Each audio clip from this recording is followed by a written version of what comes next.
folks. Thanks, everybody, for being here. We're here, of course, to discuss the latest developments of our state law claims in Oakland County Circuit Court. And many of you have been intricately involved in watching and monitoring, and I greatly appreciate, we all greatly appreciate your insistence on being present in the courtroom with us. Because if there's one thing that we all know, the transparency of the Oxford community school system has been zero, in fact, negative. They've gone the other way, which we'll talk about more in a minute today. And as part of our fighting, right, we just had any month that ends in, day ends in 30, of course, is another month that these folks have to think back on what happened 8 months ago now. And I was given the opportunity, and I think again publicly, Prosecutor McDonald and her staff, but especially Marquise, who was in the room with me, to show me the video that we still haven't gotten. And we're working on what's called a protective order. And I want you all to know, because you all, we've talked about exchanging information. Anything that's not protected, I will always share with the press. It is important that you folks know the truth, and just as much as my clients know the truth. But it's been difficult for a lot of reasons that I won't bore you with today that you already know. But I went and saw the video with the assistance of the prosecutor. Now, mind you, I've had 15 minutes with it. Not that they were timing me, but that's how much I took. And there were screens with like 30 different, views, if you will, in the school. So I scribbled down as much as I could. But one of the things that I found out that I can tell you I didn't know about, and more importantly, our clients didn't know about, was the involvement of Kimberly Potts, P-O-T-T-S, who was an Oxford Community School security guard. Let me repeat, security guard. Now, she was employed there. She was armed. She had a gun. She had a body camera. Just what you'd expect from a security person. And I know that none of you have heard anything about her, because what you're going to hear today is why she's being, we are seeking her addition to our lawsuit. Ms. Potts, as I told you, was a security guard who was on duty and had her standard weapons and instruments that I just told you about. And what she ultimately did was, when the shots rang out at 12:51, she apparently, according to what she has told the investigators, she was confused because she heard on the radio that there was Alice drill. And if you want to know what an Alice drill is, even though I think most of us know, you could do what I did last night and speak to my 12-year-old, because that's what they have now. Alice drills to prepare for a school shooting. So for whatever reason, and we all know that if she's a security guard, she would be told in advance that there's an Alice drill coming up, just like the students are told this is a drill, so they don't freak out and think it's the real thing. But they tell them we're supposed to act like it's the real thing, so we practice, okay? Well, apparently Ms. Potts was confused that day and thought it was a drill. What I don't know, and what we need to find out, is exactly what she did for the next 4 minutes. Because the one thing that we can certainly all agree on is she did not run and find Ethan Crumbley in the hallway. And we know that Ethan, when Crumbley came out of bathroom 1, I'll call it, he shot a number of people. And I won't comment any more on that. And then he walked through the hallways and inflicted more harm, ultimately on a teacher in a classroom that he shot through the door, ultimately on Tate Muir, and then ultimately in what I'll call bathroom 2, where he shot and killed Justin Schilling. And Keegan Gregory was in there as well. And luckily, Keegan ran out just before or after Justin was shot, and thank God was not shot, but obviously was scared, as anybody would understand. Technically speaking, what we've done is we filed a motion to amend our lawsuit. We called them a complaint. This is the fourth amended complaint. And I tell you that because I keep telling you folks, after 36 years of practice, this case has new things. I don't think I've ever had to change my complaint 4 times ever in a lawsuit. I don't think. It is highly unusual. And the reason why is because we keep finding out new things like every day because of the lack of transparency, in particular of Oxford Community Schools. They should have told these folks and their constituents what happened, so they knew what happened, but they didn't.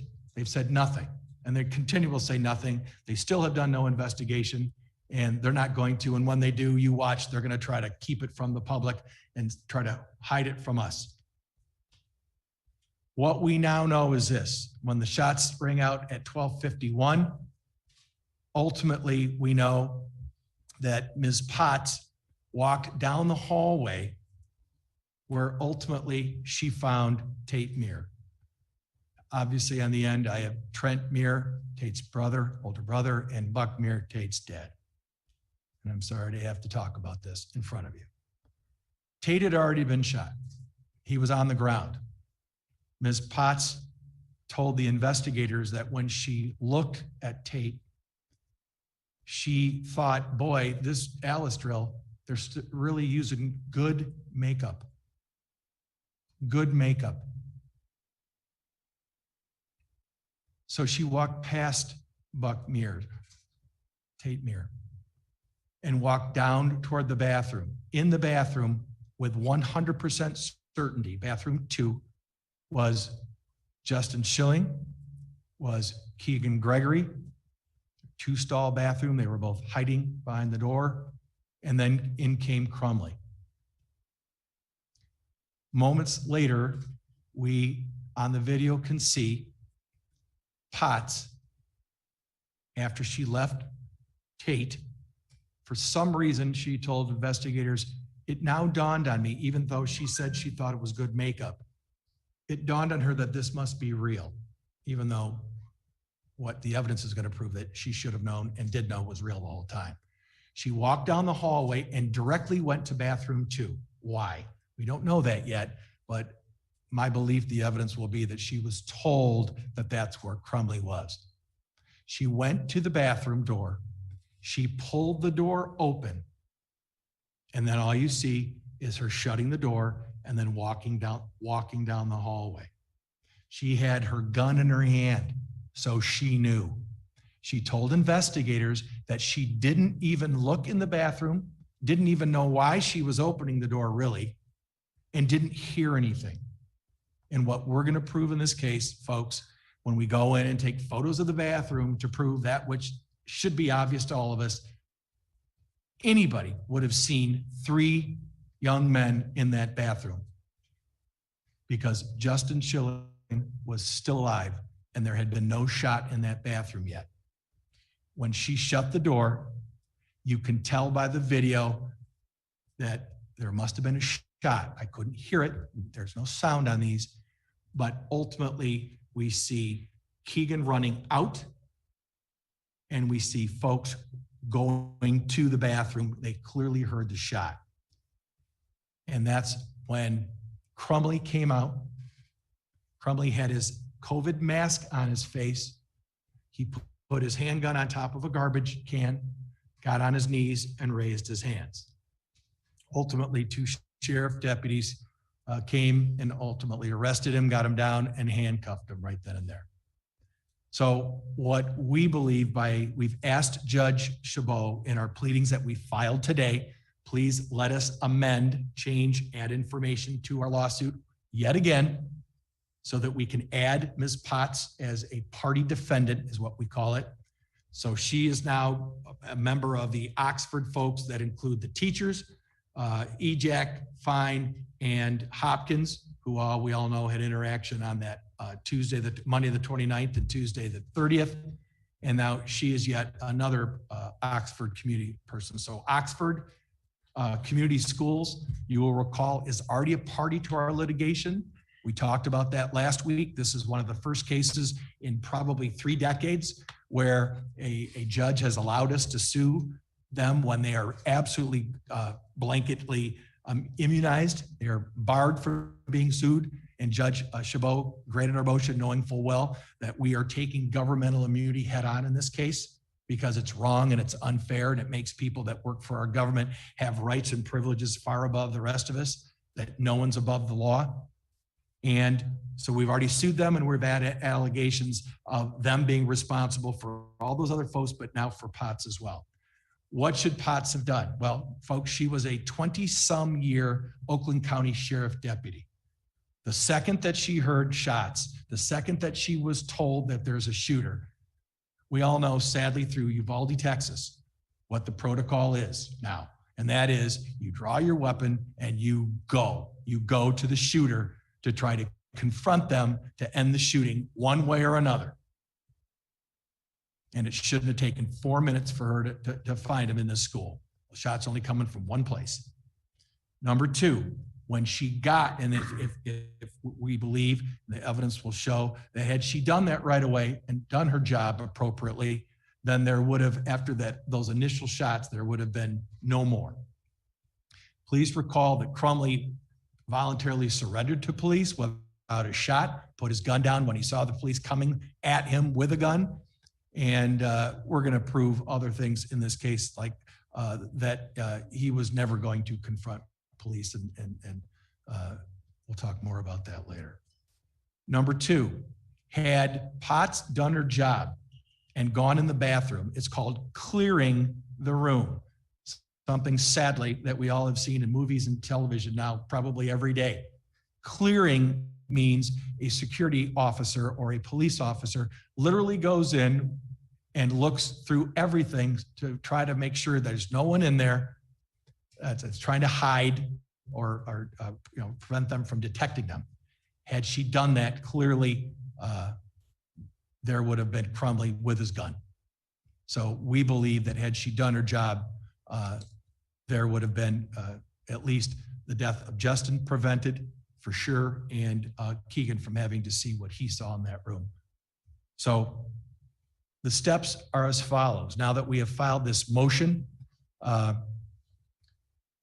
Ken Cara and Jeff Stewart of our office, we've noticed the motion for as soon as possible. We're hoping that gets before Judge Chabot next Wednesday. There is a possibility it gets pushed over to the following Wednesday. We will certainly keep you advised of that. This is not a very contentious situation. The other side will not agree to it, but this is something that judges typically grant because it's still early in the case, and Judge Chabot understands that we're not given access to everything yet. So this is unfortunately one of the byproducts of that. So it is our high expectation that she will grant this motion and allow us to therefore serve Ms. Potts and Oakland Community Schools as part of our case. So really that's what we wanted to share today. I've asked our clients, who you all probably know by now. I told you about Trent and Buck, of course, Mr. Stewart to my right, Ken Carr, our attorneys, and Ms. Gregory Megan on behalf of Keegan, and of course, Craig Schilling on behalf of his son, Justin. We're not going to do prepared statements for them. They are here to answer your questions. I did want to give a shout out to Jill Suave, that is Justin's mom, who, I'm going to read this to you. I wouldn't normally, but I want you to know her thoughts today. Morning, Ven, I won't be able to attend today. It's just too traumatizing. Can you say something like this on my behalf? So yes, Jill, I am. Although there is nothing more important to me than seeking justice for Justin, these latest developments are extremely difficult to process and heartbreakingly unbearable to accept. The only comfort we have is knowing that finally, after 8 agonizing months, the truth is coming to light. I'm very grateful to the entire Ven Johnson Law firm team for their dedication to ensure that it does. So, thank you, Jill. If you folks have questions, I'm happy to answer them. this case has taken so many twists and turns that in everyday lawsuits that never happen. And it seems to me that it's time that Oxford Community Schools steps up and does the right thing. But unfortunately, after 8 months, they haven't. So here's where we are. Who's got questions? Jeb? I'd like to hear from parents and the family in whatever order you guys would like to speak. Well, we're gonna do ladies first. Ms. Gregory? Megan? You just want to hear our thoughts on it? Yeah, what's your reaction? So, when my husband and I went, Chad and I went to see the video, and when we sat there, it was an absolute punch to the gut. Seeing her open the door, we looked at each other and we have not been the same since. It just truly shattered us, knowing that, I mean, Justin was still alive. We knew that because we compared the time on there to the text messages from our child. And just knowing that she literally opened the door and started to walk in. And it was almost like she stood there and turned around and walked out. It is truly just a punch to the gut. I mean, it hurts to the core this time. Craig Schilling? I went yesterday. I saw the video. I had to see it for myself to really get a good determination and just kind of, see if there was anything that stuck out that would have, alluded to something else that happened, that she got pulled away for something. But it's pretty evident on the video that wasn't the case.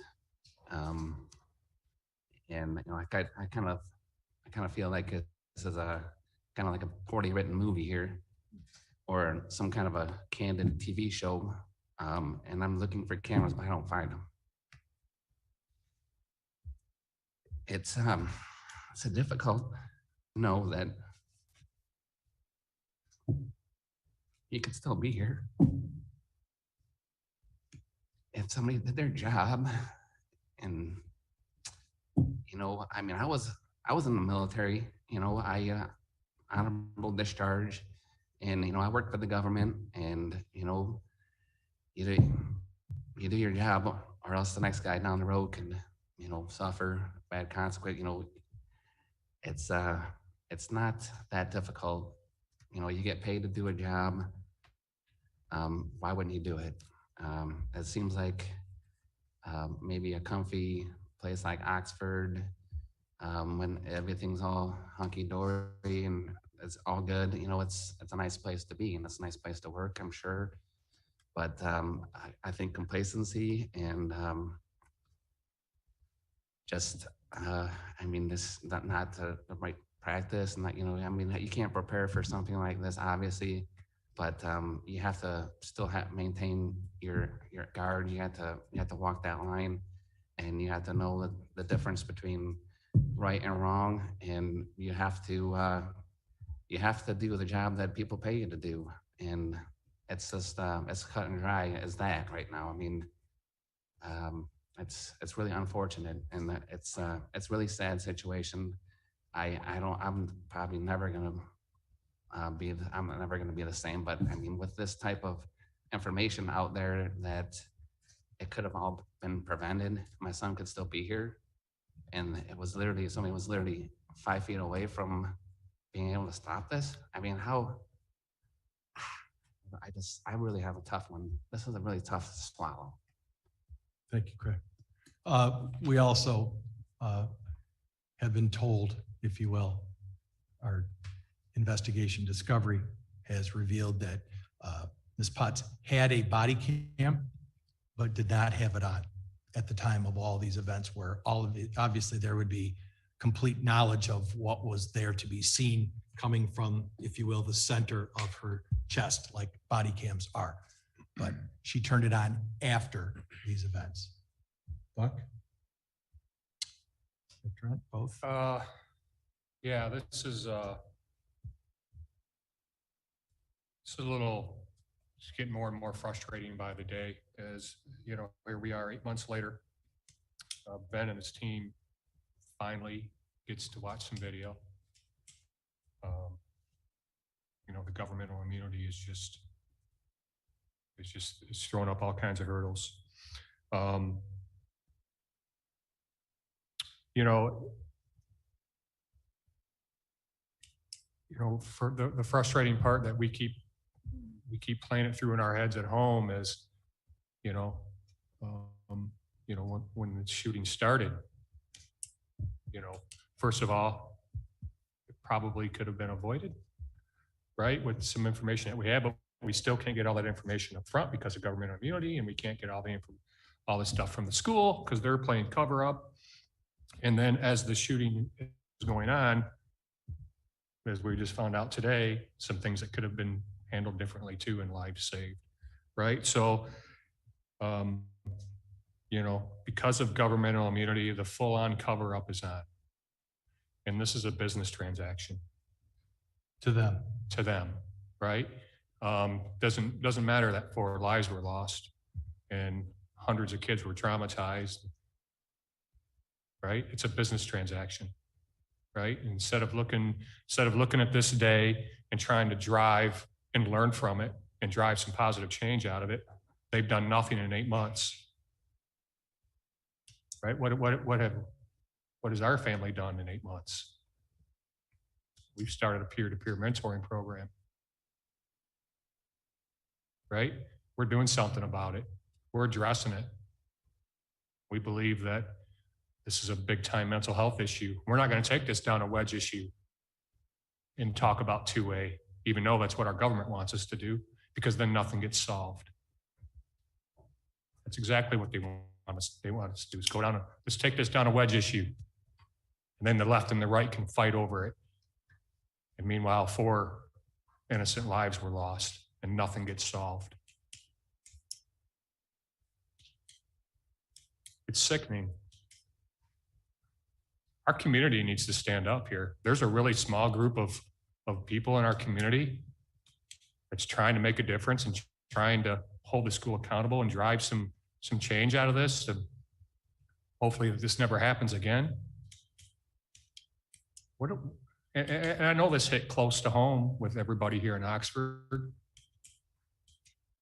What if it hit your home? What would you do about it? What if it hit your home?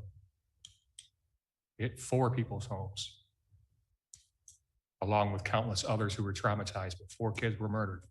Hit 4 homes. Where's our community? Where's our community demanding answers, driving change? It's frustrating.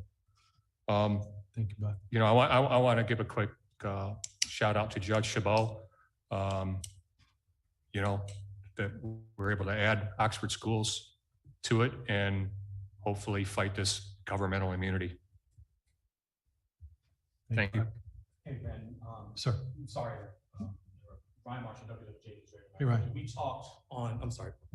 We talked on Monday about the ruling that came down from Judge Chabot on Monday about the governmental immunity and how you felt like that was a victory, but you fully expected that this could be fought all the way up to Michigan Supreme Court. It will. If this doesn't come to pass where you get to have them stay as a party to the civil lawsuit, what next, especially for these families that are just trying to get some peace and some closure here? Great question, Ryan. Now that Judge Chabot has allowed us to add as a party defendant Oxford Community Schools, we are suing them like we would if this shooting occurred at a private school, where they would have no governmental immunity. Sue them for negligence like we do in any case where someone's negligence causes injury.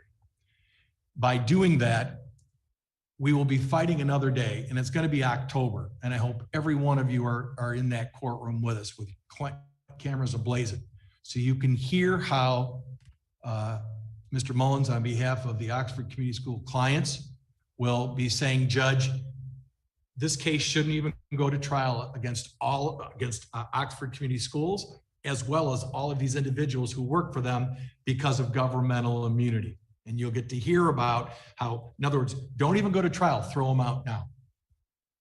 If we win, in other words, if she denies that motion, there's many different things that can happen. But let's just say that she says, Johnson, I let you add the Oxford Community Schools to the case, but case law and statute right now says you can't do it. So she dismisses them.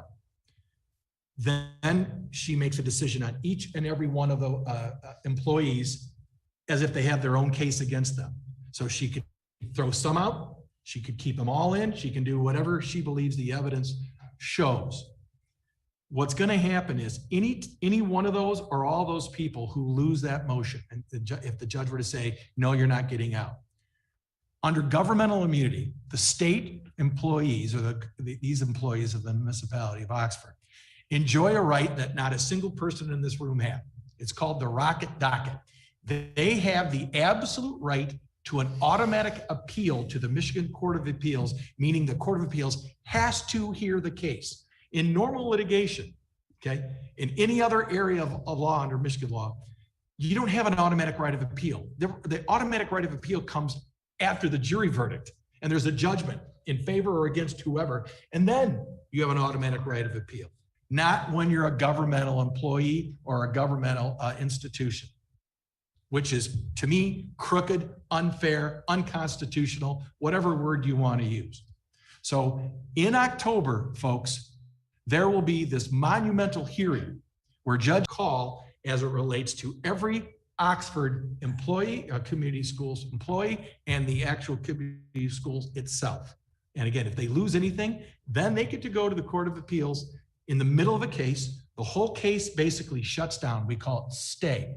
So when you're on appeal, you can't do anything in the case. It'll be a year and a half, folks, before we have anything else on this case. That's why in governmental immunity cases, and I got Jeff Stewart, who's been practicing law longer than me, will tell you this, and Ken Cara, who knows this firsthand as well. That's why they file these motions, because it makes it delayed until a year and a half later, kick the can down the road. So I know it's a long lawyer answer, but what it boils down to is inherent unfairness that does not exist for any other people involved in litigation unless you're a governmental employee. I encourage everyone on Zoom to ask questions via the Q&A feature. Then two for you from Jonathan Yinger, CBSL Flint. Does the video show exactly where Potts went after this? Jonathan, the answer is it probably does, but to be fair to my clients, when I'm watching this for the first time and I'm trying to take notes and doing it in approximately 15 minutes, again, I'm not dogging anybody for the time frame. We need, one of many reasons why on behalf of our clients, we've been fighting so hard to get this information is, folks, I have an obligation. We have experts. I want to give them all of these videos so that they can answer those questions. And this plain and simple answer is I have not had enough time yet to analyze all of it. It probably does. These cameras are shooting all different ways throughout the school. And one of the things that I need to do, these folks are familiar with the school firsthand because they've been in it so many times. I've never been in it. So I'm going to take my office, my guys, and my experts, and we're going to go in, we call it doing an inspection.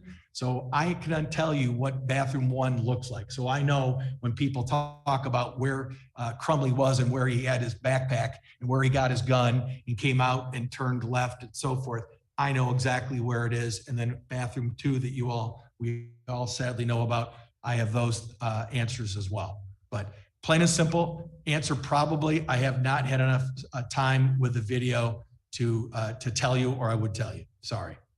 Second question from Jonathan. Isn't it customary for someone in leadership to get on the PA system to announce that this is not a drill? I can't wait to find out, but you would think that the second there was a first shot, that any reasonable security or school person would certainly say, shooter, shooter, shooter, but that's one of many reasons why we're going to start taking depositions before this October hearing date. Judge has already granted our motion. The folks, Oxford, tried to block us from doing that, as you folks know, and yet another motion that we've won where we fought and said, Judge, we should be able to, and Judge Chabot agreed with us. So I will have a lot more answers after those depositions. Question from Courtney Bennett, NBC 25. Why did it take so long to view this video? Courtney, precisely. That's my answer. In any other case, in 36 years of practice, I get the full police report. I get all videos, body cams. I get on-dash camera cams when they all pulled in. I get everything from the school, and it's because they are delaying it is the answer. Full on cover up, man. Amen. I agree with you, Buck. Follow-up, Courtney, from Courtney. Is Potts employed by the district or by the sheriff's office? Great question. District, OCS, Oxford Community Schools. She's former. She is now gone. We are certainly investigating the circumstances. My understanding is that she was told literally at night, someday after school, we're no longer employing you. We've eliminated your job. And they went and hired some type of an independent security firm. I cannot confirm that. One of many reasons why I need the evidence, folks, so I can tell my clients exactly why she's not there, what the circumstances were. But when we take her deposition, we will certainly share with you what she says. You hinted a couple of weeks ago, you saw a second employee after you watched the video outside of court up in Oakland County. Who's the second employee and where does that stand? The second in person that I was addressing, we do not have enough information at the current time, in my opinion, and it was my call, to file the case against them yet. So we need to investigate further. And as maybe you folks don't know, when you sue somebody, you do this for a living, I take that very seriously. I've been sued. I know what it feels like. It's not fun. So I don't do this lightly. And before I publicly make comments like I have against Ms. Potts, because I saw the video myself and I know what she did and didn't do, I feel comfortable obviously moving forward. This other individual, more information has come to me since I initially saw the video, and now we'll have to wait and see. I'm not going to comment on that, Jim, sorry. Question from Matt Farr, Oakland Press. Was Mr. Johnson the only person involved in the case that has seen the security footage? And how many of the family members have seen the footage? Well, the answer is no. Again, thank you to the Oakland County prosecutor, but McDonald and Marquise. The offer has been made to all of our clients if they want to see the video, if they feel they can, as based on comments you already heard, Megan and Chad Gregory went, Craig Schilling went, and Linda and the Mears, as of now, have said no. And so that's everybody's call. And as I told when we were fighting for the videos, a lot of you were present in the courtroom. That's one of the things that I said to the judge is this decision of seeing it or not is each individual client's right to say yes or no. But until I'm given it, okay, I don't know what to tell them about anything. I had no idea how the whole thing happened after months and months. So that's why it was important. And again, we will continue to fight to gain all evidence, which to this date, shockingly, I still don't even have a police report after 8 months. First time ever in 36 years of practice, after 8 months with a subpoena power, which means they are ordered to obey it. I don't have it. So we're fighting every day, aren't we? And I'm really blessed to have these guys. We have a number of members of our firm that are on what we call the Oxford team. This is an everyday, all day situation. Start to call for last questions, please. A question from Omar Jimenez, CNN. I know you only had a short time with the video, Ben, but how much time elapsed after Potts walked away from the bathroom to the point it appears shots were fired? Are we talking a matter of seconds after she closed the door and started to walk away? Knowing Megan Gregory, she probably timed it. I did, But over a minute. Correct, Megan? correct. Any other questions from those in the room or via Zoom? Just want to say again, thanks to all of our clients for being here. This is incredibly difficult for them. Obviously, we'd ask you to respect their privacy. If you have very further inquiries, please go through Near Perfect Media, and we'll make sure that we're making us available as much as possible. Please continue to cover these court proceedings. I promise you they are things that have never, ever occurred in many people's lawyers' lives. And we strongly believe in getting to the bottom, so at least we can share with our clients. Last thing I want to say before I let you ask your question, not let you speak. Sorry, sir, my bad choice of words. Judge Chabot said something that I want you folks to know. And what she said was about a month ago, I put myself in the place of these parents, which is obviously incredibly difficult to do because we'll never truly understand their suffering. But all I can think about is they're getting ready to see 2 criminal trials, one on behalf against Ethan Crumley and the other one on behalf of the parents. And they're going to be hearing about what happened to their child for the first time in front of cameras and in front of a jury. So that's why we take such great umbrage with how this has been handled, especially by the school district.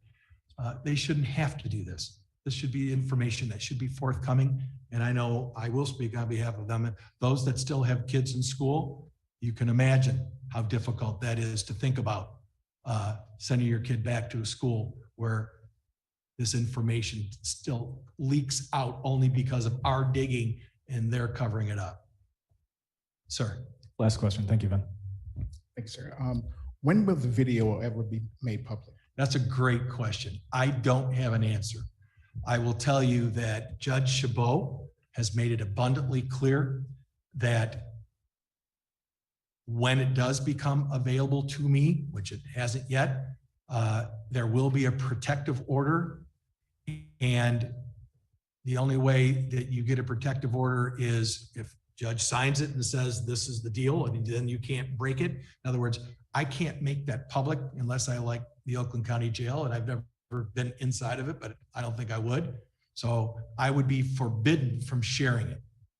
And then after the criminal trial, I would think it will go at least until the criminal trial, if I'm reading the tea leaves correctly. Then it would be up to you folks probably, right, to fight that battle because it is a public document.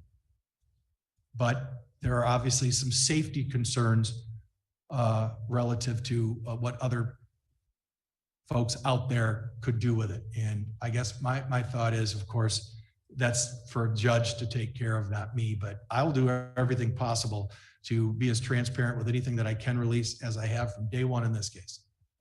Anybody else? Mr. Trent, you want to say anything? You good? Buck? We're good. Mr. Stewart? Thank you. Ms. Carr? Ms. Gregory?